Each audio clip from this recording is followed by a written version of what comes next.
ਮੈਂ MP ਸਿੰਘ ਗੁਰਾਇਆ, ਸਾਬਕਾ ਮੀਤ ਪ੍ਰਧਾਨ ਬਹੁਜਨ ਸਮਾਜ ਪਾਰਟੀ ਪੰਜਾਬ। ਜਿੱਦਾਂ ਤੁਸੀਂ ਸਾਰੇ ਜਾਣਦੇ ਹੋ ਕਿ ਅੱਜ ਬਾਬਾ ਸਾਹਿਬ ਡਾਕਟਰ ਅੰਬੇਦਕਰ ਸਾਹਿਬ ਜੀ ਦਾ ਪ੍ਰੀ ਨਿਰਮਾਣ ਦਿਵਸ ਆ।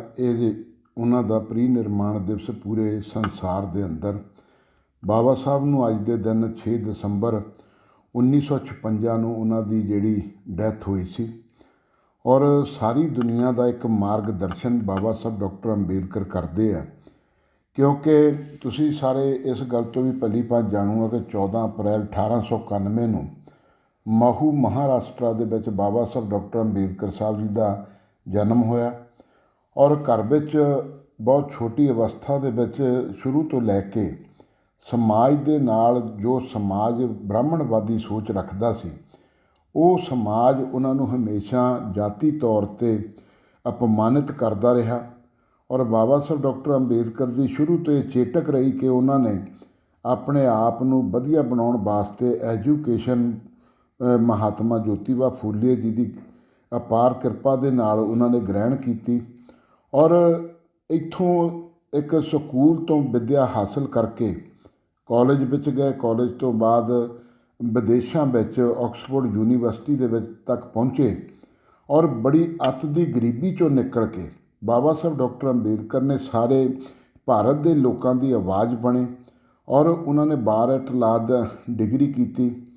ਔਰ ਇੰਨੀਆਂ ਐਜੂਕੇਸ਼ਨ ਗ੍ਰਹਿਣ ਕਰਨ ਤੋਂ ਬਾਅਦ ਭਾਰਤ ਦੇ ਜਿਹੜੇ ਧਰਮੀ ਬਾਲਮੀਕੀ ਮਜ਼੍ਹਬੀ ਔਰ ਪਛੜੀਆਂ ਜਾਤੀਆਂ ਦੇ ਲੋਕ, ਜਿਨ੍ਹਾਂ ਨੂੰ ਕੋਈ ਨਹੀਂ ਸੀ ਪੁੱਛਦਾ, ਅੱਜ ਦੇ ਦਿਨ ਜਿਸ ਵੇਲੇ ਪ੍ਰੀ ਨਿਰਮਾਣ ਦਿਵਸ ਦੇ ਤੌਰ 'ਤੇ ਅਸੀਂ ਬਾਬਾ ਸਾਹਿਬ ਨੂੰ ਯਾਦ ਕਰਦੇ, ਸ਼ਰਧਾਂਜਲੀ ਦਿੰਦੇ ਹਾਂ, ਤਾਂ ਪੂਰਾ ਵਰਲਡ ਜਿਹੜਾ ਅੱਜ ਜਿੱਥੇ ਜਿੱਥੇ ਬਾਬਾ ਸਾਹਿਬ ਡਾਕਟਰ ਅੰਬੇਦਕਰ ਪੜ੍ਹੇ, ਉੱਥੇ ਉਹਨਾਂ ਯੂਨੀਵਰਸਿਟੀਆਂ 'ਚ ਉਹਨਾਂ ਦੇ ਸਟੈਚੂ ਸਥਾਪਿਤ ਹੋਏ ਆ। ਔਰ ਲੋਕ ਉਹਨਾਂ ਨੂੰ ਨਤਮਸਤਕ ਹੁੰਦੇ, ਕਿਉਂਕਿ ਭਾਰਤ ਦੇ ਅੰਦਰ ਅਗਰ ਕੋਈ ਡੈਮੋਕ੍ਰੇਟਿਕ ਸਿਸਟਮ ਲਾਗੂ ਹੋਇਆ ਅਤੇ ਭਾਰਤ ਦਾ ਕਨਸਟੀਟਿਊਸ਼ਨ ਦੇ ਨਿਰਮਾਤਾ ਬਾਬਾ ਸਾਹਿਬ ਡਾਕਟਰ ਅੰਬੇਦਕਰ ਸਾਹਿਬ, ਜਿਨ੍ਹਾਂ ਨੂੰ ਅਸੀਂ ਬਾਬਾ ਸਾਹਿਬ ਕਹਿੰਦੇ, ਔਰ ਬਾਬਾ ਸਾਹਿਬ ਡਾਕਟਰ ਭੀਮ ਰਾਓ ਅੰਬੇਦਕਰ ਜੀ, ਜਿਨ੍ਹਾਂ ਨੇ ਭਾਰਤ ਨੂੰ ਸ਼੍ਰੀ ਰਜਿੰਦਰ ਪ੍ਰਸਾਦ ਜੀ ਜਿਹੜੇ ਸਾਡੇ ਰਾਸ਼ਟਰਪਤੀ ਸੀ, ਉਹਨਾਂ ਨੂੰ ਭਾਰਤ ਦਾ ਸੰਵਿਧਾਨ ਜਿਹੜਾ ਉਹਨਾਂ ਨੂੰ ਹੈਂਡਓਵਰ ਕੀਤਾ ਸੀ।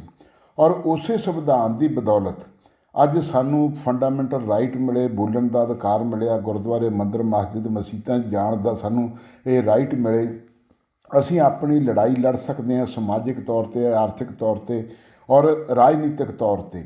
ਅੱਜ ਹੌਲੀ ਹੌਲੀ ਬਾਬਾ ਸਾਹਿਬ ਡਾਕਟਰ ਅੰਬੇਦਕਰ ਦੀ ਬਦੌਲਤ ਅਗਰ ਸਾਡਾ ਸਮਾਜ IAS IPS PPS IFS officer ਬਣਿਆ, ਜਾਂ DC ਜੱਜ ਲੱਗੇ ਆ, ਜਾਂ ਵੱਡੀਆਂ ਪਦਵੀਆਂ ਤੱਕ ਪਹੁੰਚੇ ਆ, ਇਹ ਦੇਣ ਬਾਬਾ ਸਾਹਿਬ ਡਾਕਟਰ ਅੰਬੇਦਕਰ ਦੀ ਇੱਕ ਦਿਨ ਦੀ ਨਹੀਂ, ਬਚਪਨ ਤੋਂ ਲੈ ਕੇ ਉਹਨਾਂ ਦੀ ਡੈਥ ਤੱਕ ਜਿੰਨਾ ਸਫ਼ਰ ਉਹਨਾਂ ਨੇ ਤੈਅ ਕੀਤਾ, ਉਸ ਸਫ਼ਰ ਦੇ ਵਿੱਚ ਉਹਨਾਂ ਦੇ ਮਨ ਵਿੱਚ ਸਿਰਫ ਇੱਕੋ ਹੀ ਗੱਲ ਰਹੀ ਆ ਕਿ ਜਿਹੜੇ ਕਰੋੜਾਂ ਸਾਲਾਂ ਤੋਂ, ਹਜ਼ਾਰਾਂ ਸਾਲਾਂ ਤੋਂ ਜਿਨ੍ਹਾਂ ਨੂੰ ਰਾਜਨੀਤਿਕ ਤੌਰ 'ਤੇ ਔਰ ਜਾਤੀ ਤੌਰ ਦੇ ਉੱਤੇ ਜਿਨ੍ਹਾਂ ਦੀ ਇੱਜ਼ਤ ਨੂੰ ਨਿਲਾਮ ਕੀਤਾ ਗਿਆ, ਜਿਨ੍ਹਾਂ ਨੂੰ ਅਪਮਾਨਿਤ ਕੀਤਾ ਗਿਆ, ਉਹਨਾਂ ਲੋਕਾਂ ਨੂੰ ਸੱਤਾ ਦੇ ਉੱਤੇ ਕਿੱਦਾਂ ਬਿਠਾਉਣਾ, ਉਹਨਾਂ ਲੋਕਾਂ ਦੇ ਵਿੱਚ ਚੇਂਜ ਕਿੱਦਾਂ ਲੈ ਕੇ ਆਉਣੀ, ਇਹ ਬਾਬਾ ਸਾਹਿਬ ਡਾਕਟਰ ਅੰਬੇਦਕਰ ਸਾਹਿਬ ਜੀ ਨੇ ਭਾਰਤ ਦੇ ਕਰੋੜਾਂ ਲੋਕਾਂ ਦੀ ਜਿਹੜੀ ਉਹ ਆਵਾਜ਼ ਬਣੇ। ਔਰ ਜਿਸ ਵੇਲੇ ਦੇਸ਼ ਆਜ਼ਾਦ ਹੋਇਆ 15 ਅਗਸਤ 1947 ਤੋਂ ਬਾਅਦ ਸੰਵਿਧਾਨ ਹੈਂਡਓਵਰ ਕਰ ਦਿੱਤਾ ਕੰਟਰੀ ਨੂੰ, ਅਤੇ ਪਹਿਲੀ ਸਰਕਾਰ ਵਿੱਚ ਬਾਬਾ ਸਾਹਿਬ ਡਾਕਟਰ ਅੰਬੇਦਕਰ ਸਾਹਿਬ ਜੀ ਨੂੰ ਭਾਰਤ ਦਾ ਕਾਨੂੰਨ ਮੰਤਰੀ ਬਣਾਇਆ ਗਿਆ। ਕਾਨੂੰਨ ਮੰਤਰੀ ਇਸੇ ਕਰਕੇ ਬਣਾਇਆ ਗਿਆ ਸੀ ਕਿ ਬਾਬਾ ਸਾਹਿਬ ਦੇ ਕੋਲ ਜਿੰਨੀਆਂ ਡਿਗਰੀਆਂ ਸੀ, ਜਿੱਥੋਂ ਜਿੱਥੋਂ ਪੜ੍ਹੇ ਸੀ, ਉਹ ਇੱਕ ਆਉਣ ਵਾਲੀਆਂ ਨਸਲਾਂ ਦੇ ਲਈ ਇੱਕ ਵਧੀਆ ਮਾਰਗਦਰਸ਼ਨ ਕਰ ਸਕਣ, ਔਰ ਸਾਰੀ ਜਨਰੇਸ਼ਨ ਲਈ ਉਹ ਮਾਰਗਦਰਸ਼ਕ ਵੀ ਬਣਨ। ਸੋ ਅੱਜ ਜਿੱਥੇ ਅਸੀਂ ਉਹਨਾਂ ਨੂੰ ਯਾਦ ਕਰਦੇ ਹਾਂ, ਨਤਮਸਤਕ ਹੁੰਦੇ ਹਾਂ, ਔਰ ਉਹਨਾਂ ਦੀ ਇਹ ਬਦੌਲਤ ਅੱਜ ਅਸੀਂ ਕੋਟ ਪੈਂਟ ਟਾਈਆਂ ਛਾਈਆਂ ਲਾ ਕੇ ਫਿਰਦੇ ਹਾਂ। ਅੱਜ ਅਸੀਂ ਬੇਖੌਫ ਹੋ ਕੇ ਬੋਲਦੇ ਹਾਂ। ਅੱਜ ਅਸੀਂ ਆਪਣੀ ਆਵਾਜ਼, ਸਮਾਜ ਦੀ ਆਵਾਜ਼ ਨੂੰ ਉਠਾਉਂਦੇ ਹਾਂ, ਔਰ ਸਾਡੇ ਉੱਤੇ ਕੋਈ ਕਿੰਤੂ ਪਰੰਤੂ ਨਹੀਂ ਕਰਦਾ। ਇਹ ਦੇਣ ਸਾਰੀ ਬਾਬਾ ਸਾਹਿਬ ਡਾਕਟਰ ਅੰਬੇਦਕਰ ਦੀ ਆ।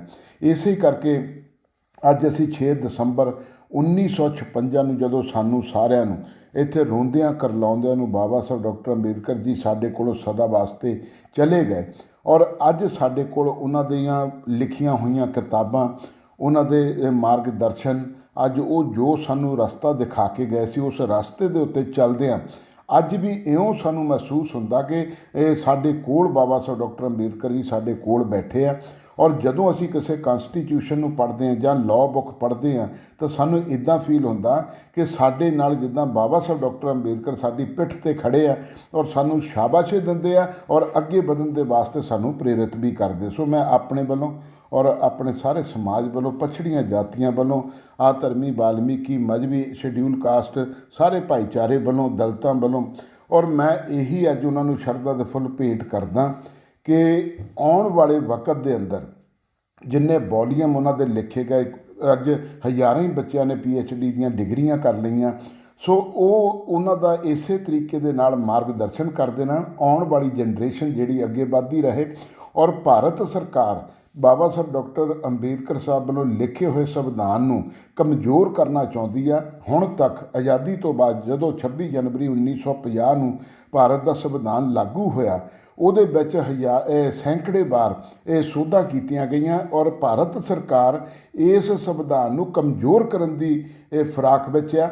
ਔਰ ਸਾਨੂੰ ਇਸ ਗੱਲ ਤੋਂ ਸਮਝ ਜਾਣਾ ਚਾਹੀਦਾ ਸਾਰੇ ਸਮਾਜ ਨੂੰ, ਪਛੜੀਆਂ ਜਾਤੀਆਂ ਨੂੰ ਵੀ, ਆਧਰਮੀ, ਵਾਲਮੀਕੀ, ਮਜ਼੍ਹਬੀ ਸਮਾਜ ਨੂੰ ਵੀ, ਤਾਂ ਜੋ ਕਿ ਅਸੀਂ ਆਉਣ ਵਾਲੇ ਸਮੇਂ 'ਚ ਬਾਬਾ ਸਾਹਿਬ ਦਾ ਲਿਖਿਆ ਹੋਇਆ ਸੰਵਿਧਾਨ ਵੀ ਬਚਾ ਸਕੀਏ ਔਰ ਉਹਨਾਂ ਦੇ ਦੱਸੇ ਹੋਏ ਰਸਤੇ 'ਤੇ ਚੱਲ ਵੀ ਸਕੀਏ। ਸੋ ਮੈਂ ਆਪਣੇ ਵੱਲੋਂ, ਆਪਣੇ ਪਰਿਵਾਰ ਵੱਲੋਂ ਔਰ ਪੂਰੇ ਭਾਈਚਾਰੇ ਵੱਲੋਂ ਇੱਕ ਵਾਰ ਫਿਰ ਉਹਨਾਂ ਨੂੰ ਸ਼ਰਧਾ ਦੇ ਫੁੱਲ ਭੇਂਟ ਕਰਦਾ ਔਰ ਮੈਂ ਇਹ ਅਰਦਾਸ ਕਰਦਾ ਬਾਬਾ ਸਾਹਿਬ ਦੇ ਚਰਨਾਂ 'ਚ ਕਿ ਉਹਨਾਂ ਦਾ ਸਾਰਾ ਪਰਿਵਾਰ ਜਿਹੜਾ, ਅਸੀਂ ਸਾਰੇ ਉਹਨਾਂ ਦੇ ਹੀ ਬਗੀਚੇ ਦੇ ਫੁੱਲ ਆ, ਇਸੇ ਤਰ੍ਹਾਂ ਇਹ ਬਗੀਚਾ ਜਿਹੜਾ ਉਹਨਾਂ ਦੇ ਆਸ਼ੀਰਵਾਦ ਦੇ ਨਾਲ ਖਿੜਿਆ ਰਹੇ। ਧੰਨਵਾਦ। Thank you. ਜੈ ਭੀਮ, ਜੈ ਭਾਰਤ।